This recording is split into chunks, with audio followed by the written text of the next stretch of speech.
नमस्कार। DD news पर आप देखना शुरू कर चुके हैं हमारी खास चर्चा का प्रोग्राम। मैं हूं लाल चंद्र सिंह।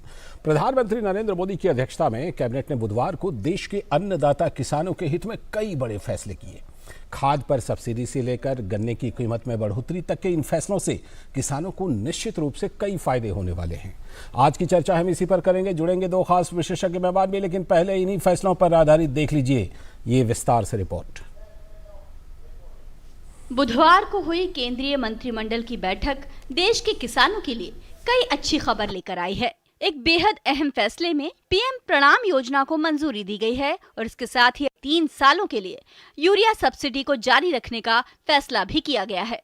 इसका मतलब ये है कि अगले 3 साल तक के लिए किसानों को मौजूदा कीमत ही चुकानी पड़ेगी। इसके अलावा मिट्टी की उत्पादकता बढ़ाने और खाद्य सुरक्षा सुनिश्चित करने के लिए भी कई योजनाओं को मंजूरी मिली है। इसके लिए 3,70,000 करोड़ रुपए से अधिक के पैकेज को मंजूरी दी गई है। ये पैकेज का 4 कंपोनेंट है।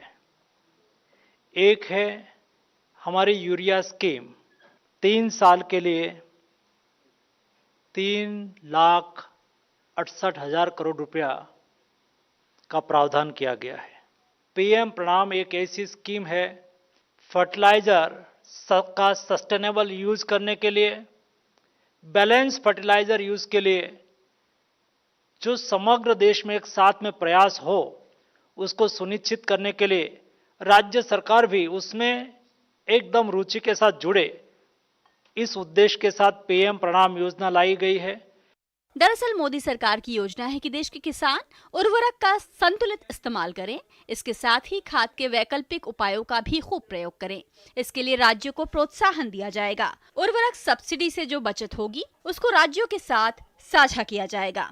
जो राज्य अल्टरनेट फर्टिलाइजर का उपयोग करेगा, केमिकल फर्टिलाइजर का कंजप्शन कम करेगा, ऐसे राज्यों को जो सब्सिडी बचती है, फॉर एग्जाम्पल एक state 10 lakh metric tonne chemical fertiliser का यूज कर रहा है, लेकिन उन्होंने अल्टरनेट फर्टिलाइजर का यूज किया और केमिकल्स फर्टिलाइजर का यूज 3 लाख मेट्रिक टन कम किया, तो 3 लाख मेट्रिक टन कम होने से उसमें से बचने वाली 3,000 करोड़ की सब्सिडी में से 1,500 करोड़ रुपया यानी कि 50% राशि स्टेट गवर्नमेंट को सपोर्ट के लिए दी जाएगी, ताकि ये राशि का उपयोग करके स्टेट गवर्नमेंट अपने स्टेट में अल्टरनेट फर्टिलाइजर को बढ़ावा दे या तो अपने स्टेट के डेवलपमेंट के लिए भी उसका उपयोग कर सके।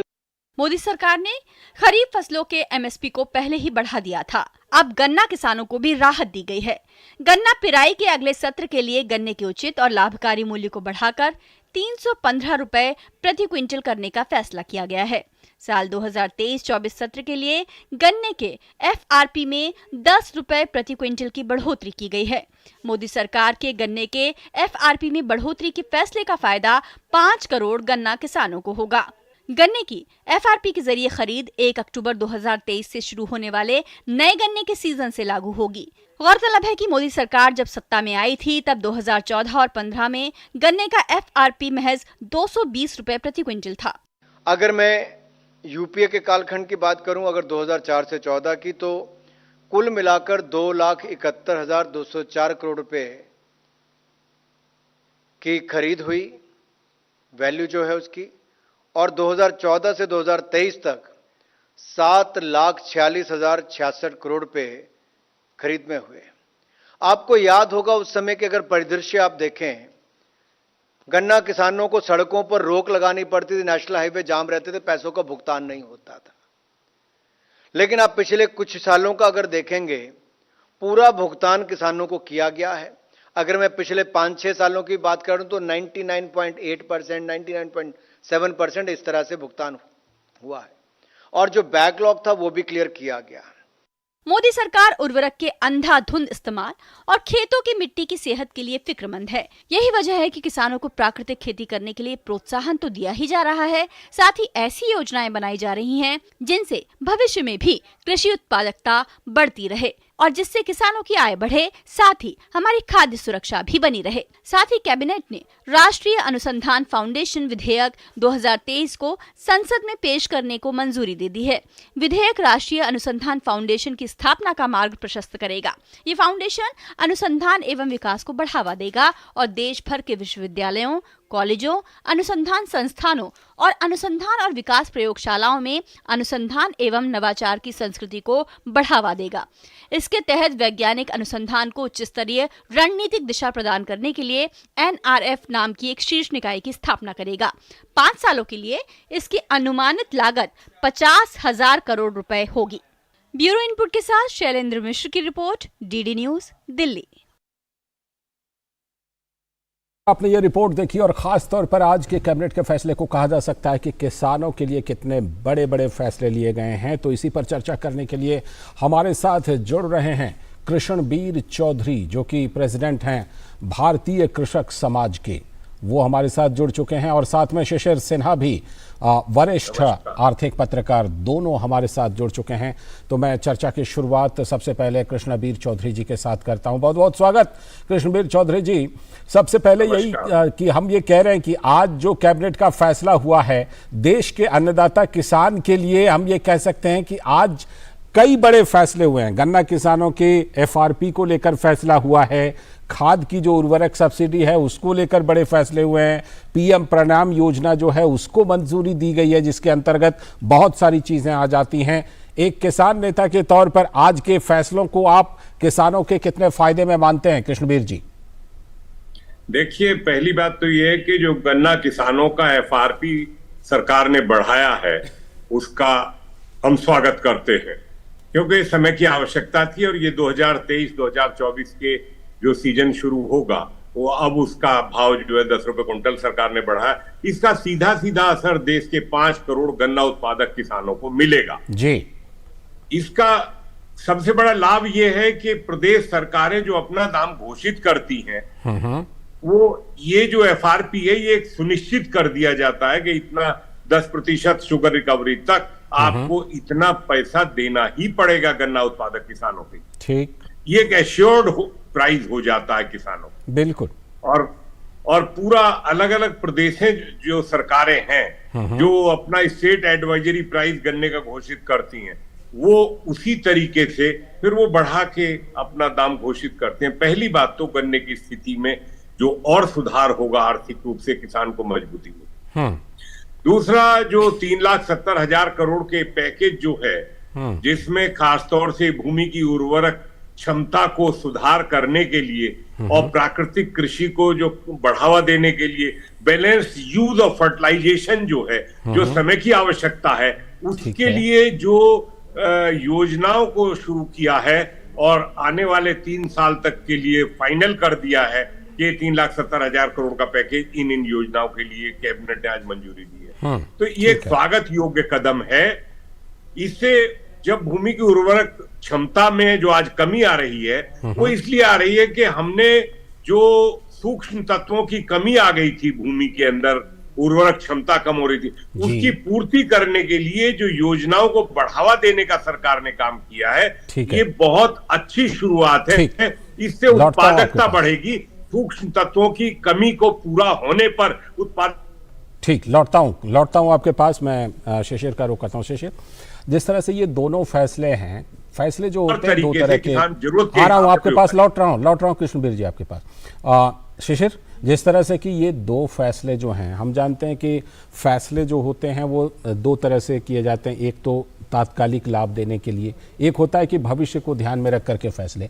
लेकिन ये जो फैसले हैं किसानों के हित में, चाहे गन्ना किसानों के लिए फैसले की बात हो, उर्वरक सब्सिडी की बात हो, PM प्रणाम योजना हो, इन सारे फैसलों से ये बात बिल्कुल साफ निकल करके आती है कि किसानों के वर्तमान से लेकर भविष्य, जिसका जिक्र कृष्णबीर जी भी कर रहे थे, उनके लिए ये फैसले हैं। बिल्कुल। अगर मैं सबसे पहले गन्ने की बात करूं, जो FRP की बात है, जो 315 रुपये प्रति क्विंटल की बात की गई है, इसमें देखिए 2 बातों का ध्यान रखना बहुत ज़रूरी है।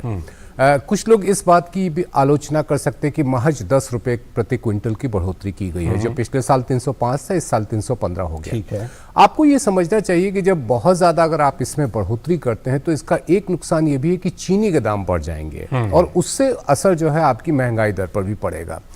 दूसरी तरफ आपको किसानों के हित का भी ध्यान में रखना है, तो आप उनकी उत्पादकता और उनके मुनाफे और उनके लागत को, इन सारे तथ्यों को ध्यान में रख करके एक कीमत देखें तो वो ज्यादा बेहतर होगा। दूसरी बात, मिल मालिकों पर इतना बोझ ना पड़े कि वो किसानों को कीमत अदा ना कर पाए, ये भी आपको ध्यान में रखना है। तो जब आप एफआरपी की बात करते हैं तो एफआरपी का ये कह देना कि केवल 10 रुपया बढ़ा या 3.3% बढ़ा, ये बहुत ही कम है। आप उसको दूसरे पहलू की तरफ भी आपको ध्यान देना चाहिए और मुझे लगता है कि सरकार ने शायद इसी को ध्यान में रख करके ये कीमत तय की है। ठीक है। दूसरा जो बात आपने यूरिया की बात की कि जिसके लिए 3,68,000 करोड़ रुपए के करीब की पैकेज की बात है, इसमें दो बातें और मैं जोड़ना चाहूंगा। अब सरकार का जोर इस बात पर है कि किस तरह से नैनो यूरिया जो है वो ज्यादा से ज्यादा इस्तेमाल में हो, और दूसरी तरफ एक नई वैरायटी जो है यूरिया की लाने की बात की जा रही है जिसे हम लोग यूरिया गोल्ड कह रहे हैं। अच्छा, ठीक है। अब यूरिया गोल्ड जो है, आप इसे इस तरीके से समझ सकते हैं कि यूरिया गोल्ड की कीमत जो अभी यूरिया उपलब्ध है इससे कहीं ज्यादा होगी, लेकिन इसका फायदा यह है कि जहां पर अभी आपको अगर 60 किलो यूरिया की जरूरत है तो उसमें आपको 30 किलो में ही काम चल जाएगा। अच्छा। तो इसका मतलब यह हुआ कि जितनी कीमत अभी आप 60 किलो के लिए अदा कर रहे हैं उतनी ही कीमत में आपके लिए एक विकल्प आपके लिए उपलब्ध होगा। इसका फायदा यह है कि सरकार के लिए सब्सिडी में कमी करना संभव हो पाएगा और दूसरी तरफ किसानों को एक बेहतर विकल्प मिल जाएगा। एक और इसमें सल्फर, जिसको यूरिया गोल्ड हम लोग कह रहे हैं, ये दरअसल सल्फर कोटेड है।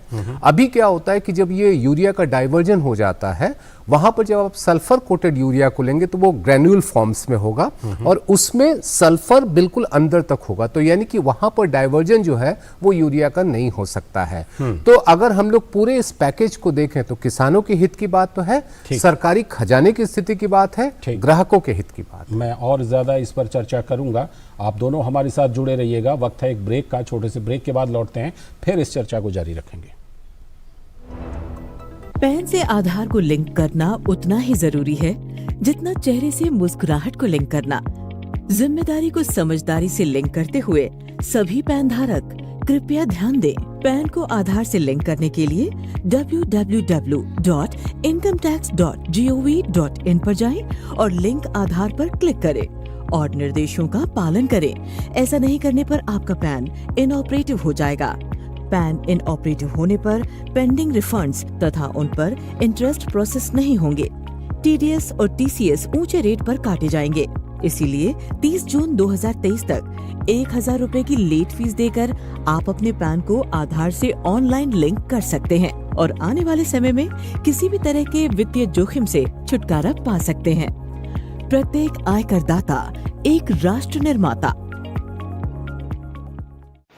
यहाँ आयुष्मान कौन है? जी मैं हूँ। आपका अगला नंबर? मैं भी हूँ आयुष्मान। जी मैं भी हाँ। इतने सारे आयुष्मान? देश के करोड़ों लाभार्थी हैं आयुष्मान।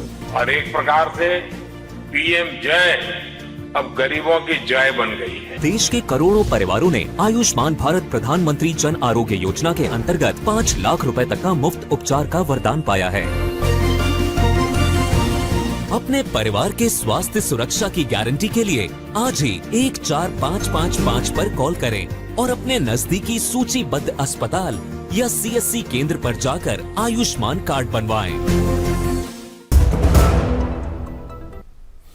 स्वागत है आप सभी का। किसानों के हित में किए गए बड़े फैसलों पर चर्चा कर रहे हैं हम, कैबिनेट के फैसलों पर। हमारे साथ दोनों मेहमान जुड़े हुए हैं। कृष्णवीर जी, जिस तरह से कि अभी हम चर्चा कर रहे थे कि केंद्र सरकार ने 315 रुपए कर दिए हैं गन्ना के एफआरपी को, लेकिन हम जानते हैं कि जो राज्य सरकारें हैं वो भी इसके ऊपर अपनी तरफ से उसमें मूल्य में बढ़ोतरी करते हैं। उत्तर प्रदेश का ही मामला ले लें तो 350 रुपए के आसपास शायद इसका निर्धारण किया गया है।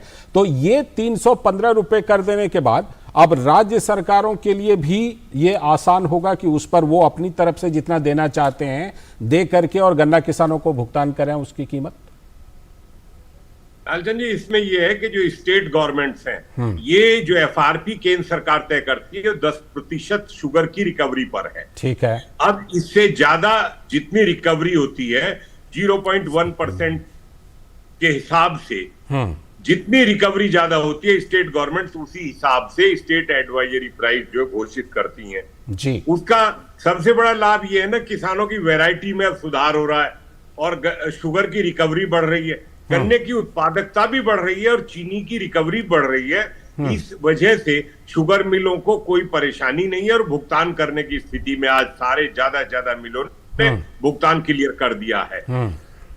दूसरा बिंदु ये है कि स्टेट को ये देखना जरूरी होता है कि हमारी रिकवरी मान लीजिए 11.5 है, 12 है, तो उस हिसाब से स्टेट गवर्नमेंट अपने हिसाब से हर प्रदेश अपने तरीके से करती है।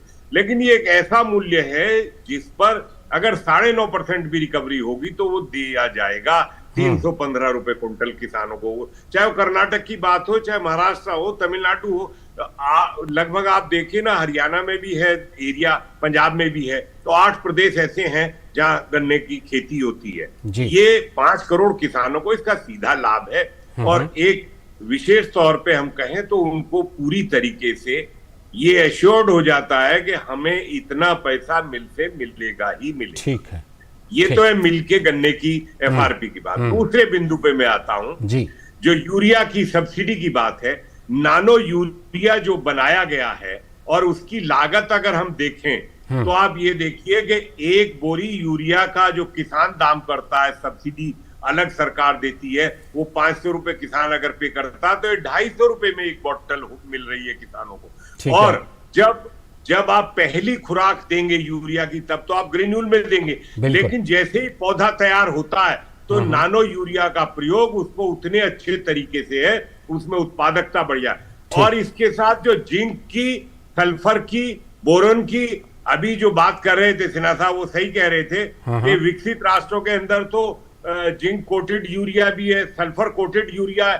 सल्फर और जिंक का देखें आवश्यकता है, बोरोन की आवश्यकता है, तो हमें इस तरीके से सुधार करने की जरूरत है और सुधार से उत्पादकता में वृद्धि होगी। इसलिए इसी वजह से यूरिया की फॉर्म में सुधार होगा। कुछ माइक्रो न्यूट्रिएंट्स की भी आवश्यकता है और उसमें सुधार की आवश्यकता है हमें अपनी योजनाओं में, जिसमें सिर्फ सूक्ष्म तत्वों की कमी को पूरा करने के लिए हमें फर्टिलाइजेशन शुरू करना पड़ेगा। तभी हम कह सकते हैं कि उर्वरक क्षमता जो है वो हमने सुधार की। ठीक, लौटता हूं आपके पास शिशिर।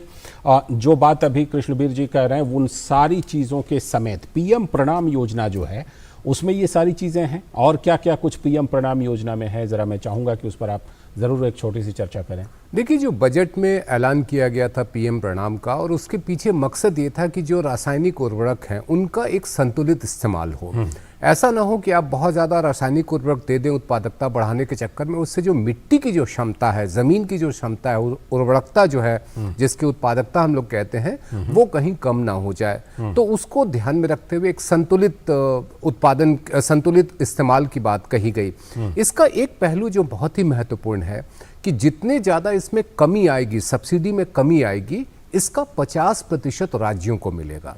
यानी कि मान लीजिए कि अगर जो 3 साल की ये योजना है, इसमें 20,000 करोड़ रुपए बचत होने का अनुमान है, तो राज्य सरकारों को सीधे सीधे 10,000 करोड़ रुपए मिलेंगे, जिसका इस्तेमाल वो दूसरे कार्यों में कर सकते हैं। तो एक फायदा तो राज्य सरकार को यह है। किसानों के लिए फायदा यह है कि चूंकि आप जमीन में रासायनिक उर्वरक की जगह पर, और साथ ही साथ मैं आपको बताऊं कि आज एक और योजना की बात की गई है जो मार्केट डेवलपमेंट असिस्टेंस के तहत जो जैविक खाद होता है उसको बढ़ावा देने की बात कही गई है। पीएम गोवर्धन, जिसे हम योजना के नाम से जानते हैं, वहां उन दोनों को अगर आप मिला करके देखें तो इसका सबसे बड़ा फायदा ये होगा कि जो रासायनिक उर्वरक पर हमारी निर्भरता बहुत ज्यादा है उसको कम किया जा सकेगा।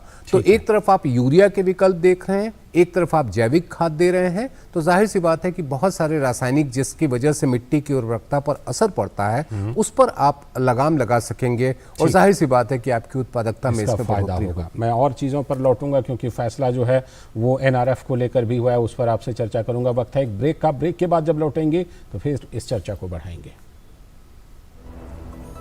Direct plan mutual fund schemes में खुद इन्वेस्ट करने का एक ऑप्शन है। म्यूचुअल फंड्स खुद ही सी, जैसे मैंने फिट रहने के लिए ट्रेनर रखा। तो दिखता ही है भाई। पर तू तो सेल्फ मेड है भाई। देख, मुझे फिटनेस की नॉलेज है तो I made my own training programme. और तेरे ट्रेनर के पैसे भी बच गए। हाँ, सेम विद डायरेक्ट प्लान। यहाँ मेरे कमीशन के पैसे बच गए। सही है। म्यूचुअल फंड निवेश बाजार जोखिमों के अधीन है। योजना से जुड़े सभी दस्तावेजों को ध्यान से पढ़ें। जन औषधि केंद्रों पर मिलने वाली दवाओं की कीमत बाजार में जो दवाएं मिलती हैं उसी क्वालिटी की, लेकिन जन औषधि केंद्र में 50% से 90% तक उसकी कीमत कम होती है।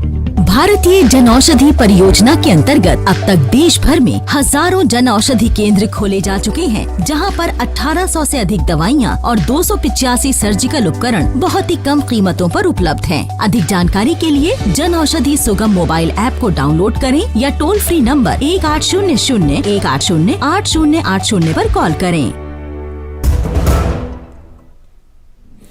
स्वागत है। ब्रेक के बाद हम चर्चा कर रहे हैं कैबिनेट के बड़े फैसलों पर। कृष्णवीर जी, आपका एक चीज़ पर ज़रूर मैं आपकी टिप्पणी चाहूँगा। अभी हम अपने रिपोर्ट में बता रहे थे कि साल 2014-15 में जो गन्ने की एफआरपी थी वो 220 रुपये थी, और अभी अगर मैं आज के फैसले की बात करूँ तो 95 रुपये की बढ़ोतरी पिछले 9 सालों में हो चुकी है। एक किसान नेता के तौर पर, किसानों के प्रतिनिधि के तौर पर, आप इस बढ़ोतरी से कितने संतुष्ट हैं? देखिए, एफआरपी तय करते समय सारे बिंदुओं को जो है सरकार ध्यान में रखे। चीनी का दाम भी देखना पड़ता है और फ्यूचर की प्लानिंग है, अंतर्राष्ट्रीय बाजार भी देखना पड़ता है, निर्यात की क्या संभावनाएं हैं वो भी देखनी पड़ती है। लेकिन ये मैं कहूंगा कि 220 रुपए से और 315 रुपए जो 9 साल में 95 रुपए बढ़ोतरी की गई है, ये बहुत ही सराहनीय कदम है। ठीक है। और इसमें सरकार का जितनी हम प्रशंसा करें वो कम है। सबसे अच्छी बात इस सरकार ने की है, मैं उत्तर प्रदेश का एग्जांपल देता हूं कि जो गन्ने की क्रशिंग पिराई होती थी पहले 2017 से पहले, तो वो पिराई की जो क्षमता है उसको 2 गुना कर दिया है। ये बहुत बड़ी बात है, क्योंकि गन्ना पहले 2017 से पहले उत्तर प्रदेश में क्रैशरों पे डालना पड़ता था और वो औने पौने दाम पर 140 रुपए 150 रुपए कुंटल पर किसान को फेंकना पड़ता था और वो किसान उसमें मरता था। लेकिन इस 2017 के बाद से जो उत्तर प्रदेश में 2 गुना पिराई क्षमता हुई है, और भुगतान की दृष्टि से आप देख लीजिए तो वो बहुत जबरदस्त तरीके से उसमें सुधार हुआ है। और इस बार के सीजन की भी बात अगर हम देखें तो कुछ मिलों को अगर हम छोड़ दें तो बाकी करीब 98% पैसा जो है गन्ने का पूरे देश का जो है भुगतान किसानों को किया जा चुका है। ये सच्चाई है। पिछली सरकारें तो लालचंद जी छोड़ के भाग के चले गए। तो किसानों और कई सालों का बकाया रहता था उनका, कई सालों का। हाँ, सही बात है। लौटता हूँ आपके पास। शिशिर, आपके साथ एक और चर्चा ज़रूर करना चाहूँगा। राष्ट्रीय अनुसंधान फाउंडेशन यानी NRF विधेयक 2023, अब इसको संसद में भी शायद पेश किया जाएगा, उस पर फैसला लिया गया, उसको मंजूरी दी गई है। इसके महत्व के बारे में अगर देखें तो क्या इसकी बारीकियां हैं? क्या जितने भी अनुसंधान हैं, जितने भी रिसर्च हैं, उसके लिए एक एकीकृत संस्थान का ये निर्माण है? इसमें एक चीज़ को आपको ध्यान में रखना है कि अभी जो संस्थाएं जो शोध कार्य में लगी हुई हैं, उनके लिए जो बजट का प्रावधान किया जाता है उस पर कोई फर्क नहीं पड़ेगा, वो पहले की तरह जारी रहेगा। ठीक है। दूसरी तरफ ये जो व्यवस्था की गई है, ये सरकार और निजी क्षेत्र का साझा उपक्रम है। साझा उपक्रम इस सेंस में कि 50,000 करोड़ रुपए के रकम की बात कही गई है, जिसमें केंद्र सरकार 14,000 करोड़ रुपए और बाकी जो 36,000 करोड़ रुपए हैं वो निजी संस्थाएं, सरकारी कंपनियां और जो अलग अलग फाउंडेशन हैं उनसे जुटाए जाएंगे। मकसद क्या है? मकसद ये है कि आप किस तरीके से शोध को बढ़ावा देते हैं। देखिए, आज के दिन में विश्व व्यापार में या विश्व सप्लाई चेन में, ग्लोबल सप्लाई चेन में आपको अपनी स्थिति मजबूत करनी है, तो वहां पर आपको शोध व विकास कार्य पे ज्यादा से ज्यादा खर्च करना होगा। इसमें कोई मतलब बात छिपी हुई नहीं है कि भारत उन गिने चुने देशों में है जहां पर शोध और विकास कार्य पे खर्च कम होता है। अब इसे बढ़ावा देने की जरूरत है। जहां हम स्टार्टअप इकोसिस्टम की बात कर रहे हैं, जहां पर हम बात करें कि हम तकनीक के मामले में दुनिया के कई देशों से आगे हैं, और वहां पर अगर आपका शोध और विकास कार्य पे खर्च नहीं बढ़ता है तो कहीं ना कहीं आपको ये जिससे कहा जाए कि बैकवर्ड मूव कर देता है, पीछे कदम आपको ले जाता है। मुझे लगता है कि इस व्यवस्था के जरिए जो शोध और विकास है उसको बढ़ावा मिलेगा, स्टार्टअप इकोसिस्टम को और मजबूती मिलेगी, उद्यमिता को बढ़ावा मिलेगा और ग्लोबल सप्लाई चेन में इनोवेशन के साथ आप अपने प्रोडक्ट को लाने में कामयाब हो सकेंगे। बहुत ही बड़े फैसले कहे जा सकते हैं किसानों के लिए, जो हमारे अन्नदाता हैं उनके लिए भी, और साथ में बिल्कुल शिशिर ने सही कहा कि अगर हमें आगे रहना है तो R&D यानी रिसर्च एंड डेवलपमेंट में हमें आगे रहना पड़ेगा, उसके लिए भी NRF की मंजूरी दी गई। तो ये जो चर्चा है, इस चर्चा में हम फिलहाल इतना ही। बहुत बहुत शुक्रिया शिशिर जुड़ने के लिए, और कृष्णबीर चौधरी जी आपका भी जुड़ने के लिए इस चर्चा में। तो इस चर्चा में फिलहाल के लिए इतना ही, लेकिन DD न्यूज़ पर खबरों और कार्यक्रमों का सिलसिला लगातार जारी। हमें दीजिए अनुमति, नमस्कार।